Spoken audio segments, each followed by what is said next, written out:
vatandaşlar, bu Qashqadaryo viloyatini Qamashi tumani Qiziltom eng oxirgi qishlog'i bizning tabiatga qarang, qorga qarang, mo'jizaga. Qor 8-dekabrdan 30-yanvargacha uzluksiz yog'ib kelayapti. Qorni qalinligi 2 metrgacha bo'ladi mana tabiatimiz. To'g'ri, bu Alloh bergan bir ne'mati, bu boylik. Nasib bo'lsa bu yil daryo o'zanlarida suv ko'payadi. Dehqonlarimiz bu suvdan oqilona foydalanadi. Xudoning bergan bir ne'mati.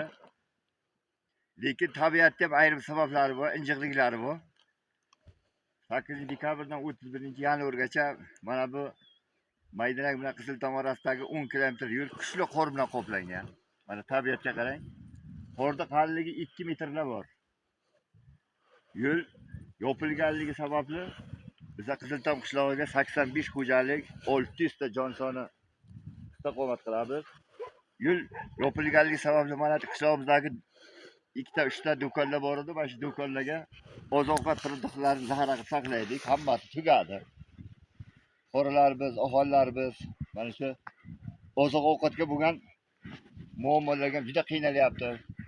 Hech yo'l bilan yurish, otlov yo'llarimiz Yakkabog' tumaniga qarashli otlov yo'llarimiz ham kuchli qor bilan qoplangan.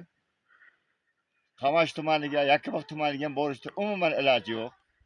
Biz endi mana shu masalalarni yo'lni qishloqda oqsoqollar bilan, qariyalar bilan gaplashdik.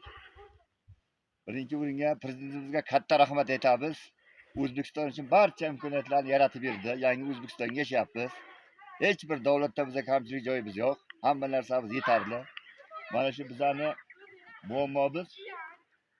Kerakli mutasaddi tashkilotlar bizlarni talab va istaklarimizni mana bu iqlim sharoitida tabiat keltirgan kuchli qorni yaxshilab o'ylab, mana shu Qiziltomga yashaydigan 100 xo'jalik, 600 ta jon sonini o'ylab, bularni oziq-ovqatga bo'lgan. Ayniqsa sog'liqni saqlash bo'yicha to'xtalmoqchiman. To'g'ri, bir 50 nafar pensiya chiqqan, nafaqa chiqqan qariyalarimiz bor, yoshlarimiz bor. Bular ham turli kasallar bilan yotibdi. Ayniqsa 3 ta bemorimiz og'ir ahvolda yotibdi. Bularni shifoxonaga olib borishda umuman iloji yo'q. Ot ilodi ham iloji yo'q, texnikani ham iloji yo'q. Chunki sababi qor kuchli qoplangan. Aholilarimiz birinchi o'ringa yana bir takror mana shunday chiroyli zamonga yashayotganimizdan, tinch, totuv, osoyishtalik zamonga yashayotganimizdan prezidentimizga katta rahmat aytamiz. Albatta bu qor hech qanday muammo emas, bu suv bo'ladi, bu boylik bu.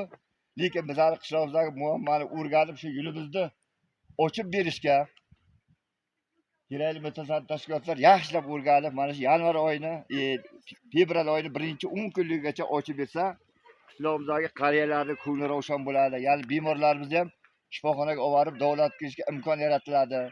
Qishlog'imizdagi un, moy, guruchga aholi talablarini o'rganib chiqdik. Mana shu ayrimlarni uni qolmagan, ayrimlarni moyga bo'lgan talabi qolmagan, olib kirishda iloji yo'q. Shu yo'limiz ochilsa, mana shu muammolarni bartaraf etishga qishlog'imiz ancha kayfiyati ko'tariladi va mutasaddi tashkilotlarga o'zlarini minnatdorchiligini bildiradigan umiddamiz.